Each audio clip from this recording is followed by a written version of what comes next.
Welcome back.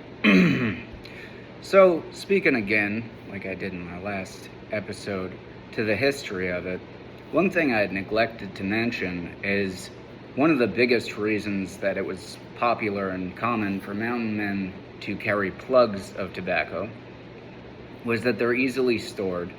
They're not susceptible to environmental damage in the same capacity that ribbon tobacco or even flake would be. And more than that, they're versatile. Very often, people weren't going out in the rain smoking their pipes. If it was damp out, you wouldn't really be able to smoke them as efficiently. It's one of the reasons that pipe smoking went out of vogue, is cigarettes have the paper to help them ignite and continue combustion. And another thing about plugs, since those were the primary kind of tobacco carried by mountain men and fur traders, they were a lot harder to smoke in a pipe in general. What you do is you cut off a piece and you break it up. And that's kind of inconvenient to do if you're risking your tobacco getting, again, wet by the elements, and you have to break apart this thing that is literally just flat brick, Trying to get that so that it's in pieces while keeping it moist enough that it is actually pleasant to smoke is a balancing act. So one thing that was pretty common for them to do in cases where pipe smoking was simply inconvenient, they would take a bit of plug, whatever they had. Usually it was twist or braided tobacco. It wasn't a square plug like that. Square plug happens to be a very convenient version of plug as far as plug goes. They layer it basically on a baking sheet or something of that nature and squeeze out a little bit of the liquid and then press it down with, either heat or just plain weight, like a ferment. Leave it for about 2 weeks and then cut that into slices, and that's a plug now. Before, it was usually twists or braids.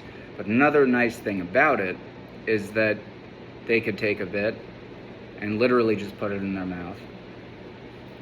And that's how you had chewing tobacco or dip back in the day. They didn't have Cope, they didn't have Skull, they didn't have Grizzly, or definitely not fucking Zyn. Is that what that's called? The newfangled hipster tobacco pouches, that were popular in Sweden for like 1 million years, and then people here caught on.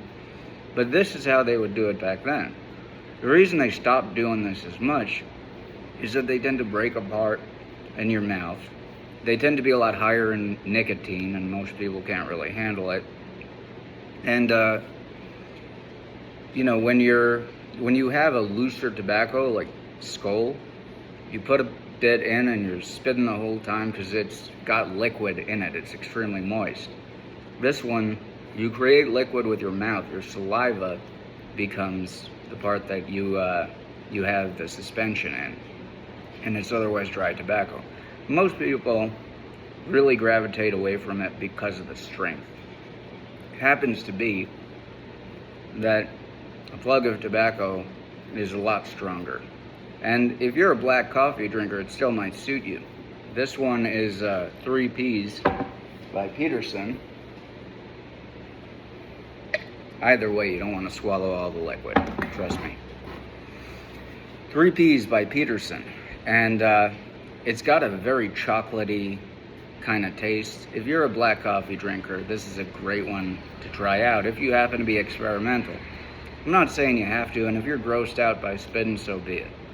But if you're into sort of traditional and classical ways of doing stuff, you don't want to move on to little pouches that started as popular in Sweden, and then we acted like they came out 5 years ago here for Gen Z kids.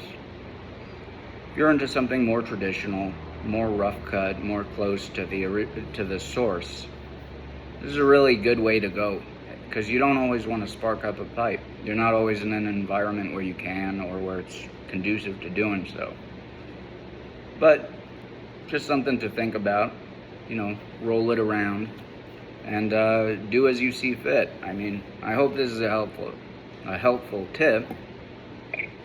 It's another thing is the salivating can be kind of grotesque. kind of makes you come off like you're in a nursing home. But, I don't know, I find it pleasant. It's kind of nice to have something more substantial and not a bunch of grainy shit in your cheek. So, whatever you decide. That's the nice thing about this particular hobby. You do what works for you, and nobody can tell you that you're doing it wrong, unless you're absolutely doing it wrong. You know, if you're smoking drugstore fucking tobacco out of a corncob pipe and not hydrating your tobacco and not packing it properly, then you're doing it wrong. But as long as you stay within the general guidelines of things and the structures and the historical, whatever history connotes, you should be fine. And I don't know. I guess that's what I want to leave you with. Just something to think about and chew over.